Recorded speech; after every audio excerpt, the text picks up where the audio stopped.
নয়াদিল্লিতে অষ্টলক্ষ্মী মহোৎসবে যোগ দিয়েছেন ত্রিপুরার মুখ্যমন্ত্রী ডাক্তার মানিক সাহা।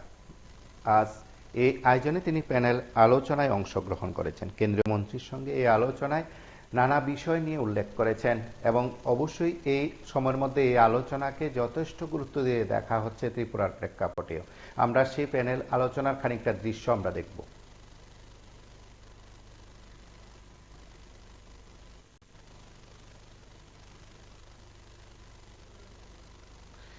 আপনারা জানেন যে প্রধানমন্ত্রী নরেন্দ্র মোদীর উপস্থিতিতে সেই অষ্টলক্ষ্মী মহোৎসব শুরু হয়েছে। ত্রিপুরার মুখ্যমন্ত্রী তাতে অংশ নেন।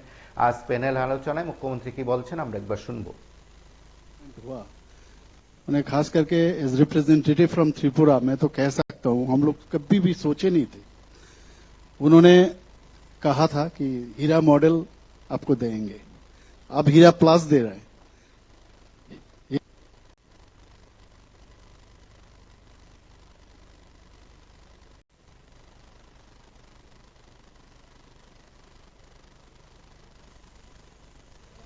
আপনারা দেখলেন যে নয়াদিল্লিতে সে অষ্টলক্ষ্মী মহোৎসব সেখানে অনুষ্ঠিত হয়। সেই মহোৎসবে ত্রিপুরার মুখ্যমন্ত্রী ডাক্তার মানিক সাহা অংশগ্রহণ করেছেন এবং দ্বিতীয় দিনে অর্থাৎ আজ কিন্তু সেখানে প্যানেল আলোচনায় তিনি অংশগ্রহণ করেন। রাজ্যের, দেশের এবং সার্বিক বিষয়গুলো নিয়ে সেখানে আলোচনা করা হয়। উত্তর পূর্বাঞ্চল কিভাবে বিজেপির আমলে এগিয়ে গেছে, কি কি উন্নয়ন হয়েছে ইত্যাদি বিষয়গুলো তুলে ধরেন।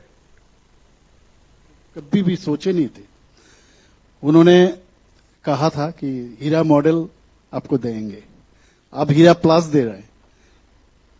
यही मतलब national highway, 6 national highway Tripura में। पहले तो एक ही नेशनल हाईवे था, वो भी मैंने वन लाइन ही बोलूंगा इस तरह था। तो अभी नेशनल हाईवे हम लोग 6 है, 4 ऑन प्रिंसिपल और भी मतलब उन्होंने एक्सेप्ट किया है। और इंटरनेट में अब अगर सोचिएगा त्रिपुरा में 3rd स्ट्रॉन्गेस्ट इंटरनेट है त्रिपुरा में। और रेल का बात करूं, कभी सोचा भी नहीं थे। पूरा नॉर्थ ईस्ट में ही आ रहा है अभी, लेकिन त्रिपुरा में अभी राजधानी से शुरू करके, कांचनजंगा से शुरू करके, बिस्टाडोम से शुरू करके हर किस्म का ट्रेन अभी अगरतला से जा रहा है। इवन लास्ट बॉर्डर साबरूम तक पहुंच रहा है। अब सोचिए, कभी सोचा भी नहीं था। मतलब जिस तरह वहां पर डेवलपमेंट हो रहा है। और एयरवे का बात करें, मैं समझता हूँ due respect to other my colleagues, Tripura का जो एयरपोर्ट है ये सपोज टू बी द माने best airport in north eastern region. और ये मेरे ख्याल से अभी इंटरनेशनल एयरपोर्ट भी अभी डिक्लेयर करने वाले हैं। और यहां से हम लोग ऑलरेडी बात भी हो चुका था कि फर्स्ट फ्लाइट जाएगा चिटागंग में। लेकिन आप सब जानते हैं बांग्लादेश में जो समस्या अभी हुआ है, इसीलिए नहीं हो पा रहा है। और अभी देखिए बांग्लादेश के साथ हमारा वहां मैत्री सेतु भी बन गया है, ऑलरेडी रेडी भी था। तो हम लोग का अप्रोच रोड भी बना हुआ है चिटागंग को लेके, जो साउथ ईस्ट एशिया का गेटवे बनने वाला था। तो ये अभी रुका हुआ है। ट्रेन भी बांग्लादेश होके कलकत्ता आना था, ये भी खत्म हो गया। मैंने पूरा ये भी मैंने स्टार्ट होने वाला था, ये बंद हो गया अभी। मैंने अभी रुका हुआ है, होगा, इसके बिना होगा नहीं। और त्रिपुरा में आप देखिए 28 राज्य में सबसे पहले कोई भी डेवलपमेंट हो, ये इंडस्ट्री हो, कोई भी चीज, और वहां शांति अभी 28 राज्य में नीचे से 3rd पोजीशन में, अभी लास्ट ईयर 5th पोजीशन में था अभी। तो वहां पर पीसफुल स्टेट आप कह सकते हैं। और वहां जाति जनजाति मिल के हम लोग, मणिपुरी और भी जो जातियां है सब मिलकर हम लोग अच्छी तरह से वहां पर रह रहे हैं।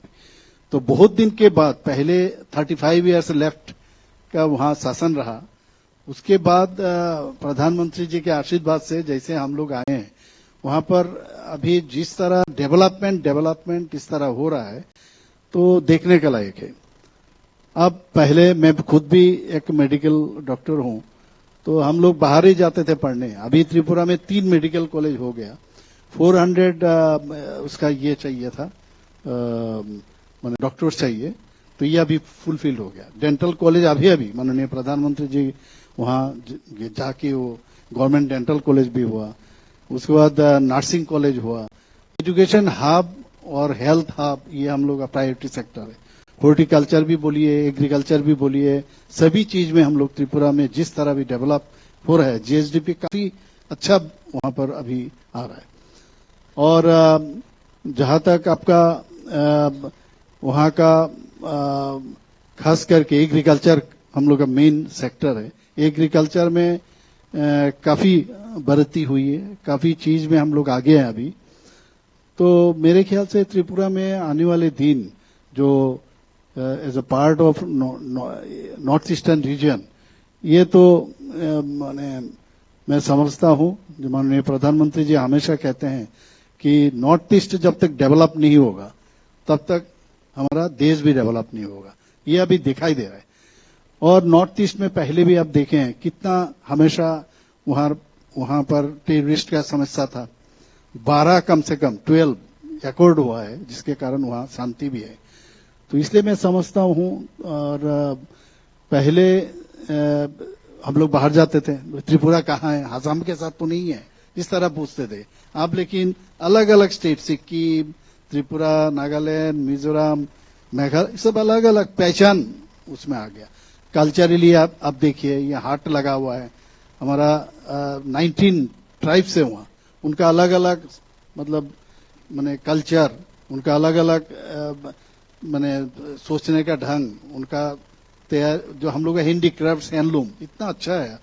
तो मेरे ख्याल से इस तरह हम लोग आगे डेवलप करेंगे। बिल्कुल, चर्चा को आगे बढ़ाएंगे, लेकिन अभी जिसको कहते हैं ना कि पॉपुलर इमेजिनेशन में इस सारी इनिशिएटिव्स को लेके आना जरूरी है। तो तमांग साहब की इजाजत के साथ अब पहले मैं इनसे कॉनराड संगमा साहब से सवाल पूछना चाहूंगा, क्योंकि ये एक बहुत ही अलग काम कर रहे हैं जो नॉर्थ ईस्ट के सारे राज्यों में शायद इनका एडवांटेज है। वो है म्यूजिक लेड टूरिज्म को डेवलप करना। खुद भी चूंकि गाते भी हैं और गिटार भी बजाते हैं, तो इनको अंदाज है कि ग्लोबल लेवल पे टूरिज्म कैसे आजकल शेप हो रहा है। और उसमें जब लोग इमेजिन करते हैं तो कहते हैं कि साहब बड़ा इवेंट करना है तो दिल्ली, मुंबई, गोवा, बेंगलोर में करना पड़ेगा, लेकिन ये काफी कुछ कर रहे हैं। मैं बताऊं उसके पहले इन्हीं से सुनते हैं। संगमा साहब।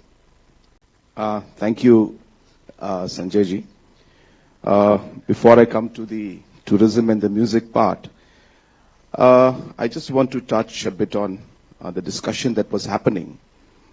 And the first and the most primary reason why Northeast has the greatest potential for growth is the same reason why India has the potential of growth from the global aspect. If you look at the Western nations, whether it's Europe or whether it's the US or even the Eastern countries like Japan, they have touched the peak of their growth. So the growths in those countries are at 2%, 1%, 3%. Similarly, if you look at India, if you look at the western part of Maharashtra, Gujarat, and even Tamil Nadu and other states, there is a very long history of economic growth in those areas. So therefore, the percentage of growth, the delta that we expect in these areas, is not going to be so high. Does that mean that they're not economically growing? It's not like that. But the potential, the delta of the growth is higher in India compared to the rest of the world, and is higher in Northeast compared to the rest of the country. Like, for example, we expect that after India, the African continent is going to be the engine of growth for the global economy. So that's what is important for us to realize. And while we do that, we need to seize this opportunity at this correct time. And the reason is because of the political leadership we have. I really would like to thank our Honorable Prime Minister and obviously our donor minister and Government of India as a whole, that the kind of support we have received in the last 10 years in the overall infrastructural growth, in the overall cultural growth, tourism growth, agriculture, in all the sectors, we have seen that there's been a huge push to really bring out the potential that is there in the Northeast. Hence, if you look at the growth rate, for example, I'll just share with you my state's own growth rate. That, 6-7 years back, we were lingering around 8%, 7% growth rate. But in the last couple of years, we have been touching almost 15% in the GSDP growth rate. And that's happening because of the huge investments that are being made, the opportunity that exists right now, the kind of infrastructure that should have been there in the Northeast and should have been given was not given in the past. But then you're seeing that push now, and therefore the percentage of growth is much higher in the Northeast. And that's the reason why Honorable Prime Minister is very focused on that, and it's the correct strategy, and we are seeing the results of what's happening. In our state of Meghalaya, we've been very clear on few things. Number one is that it is important for us, for any state in fact, to be able to identify the challenges, to be able to identify the problems, to be able to then identify the opportunities, and then come out with an action plan based on your constraints, your challenges, and the opportunities that are there. And I think every state needs to focus on that. We realize that in Meghalaya, we have challenges in terms of our geographical location, the difficulty in getting to the hill areas. We have challenges in terms of our land tenure system, which is a challenge because we don't have land available for economic growth, because only the local tribes out there can own the land. It's an act that our leaders had brought in long time back. Now it's a challenge, but at the same time it's an opportunity for us. It is also the reason why Meghalaya is so pristine till now, because we've not had the kind of inflow of the commercial activities that would have been there if the Land Transfer Act was not there. So people ask me that, you don't have land for growth. Isn't that a factor that slows down the growth? I said, no. It is the right thing we did. We protected our land. We protected our people. And that is the identity that we have had. But now we will build on this and get a mix of how we can balance between our traditions, between the laws that we have, the constraints we have, and figure out what opportunities there are. And hence, working on that, we realized that the sectors like tourism, sectors like agriculture, food processing, sectors like IT. আপনারা দেখলেন অষ্টলক্ষ্মী মহোৎসবের প্যানেলে রাজ্যের মুখ্যমন্ত্রী doctor Manik Saha রয়েছেন আলোচনায়। আমরা পরবর্তী সময় আরো একবারই আপনাদের এই বিষয়টা সম্পর্কে আরো বিস্তৃত জানাবো এবং আপনারা দেখবেন মুখ্যমন্ত্রী এই প্যানেলে কি বলছেন। পরবর্তী সময় আমরা সেই বিষয়টি দিল্লির সেই আয়োজন, সেই প্যানেল ডিসকাশনটি আরো একবার আমরা প্রচার করব। আপনারা সঙ্গে থাকুন, দেখতে থাকুন PB24।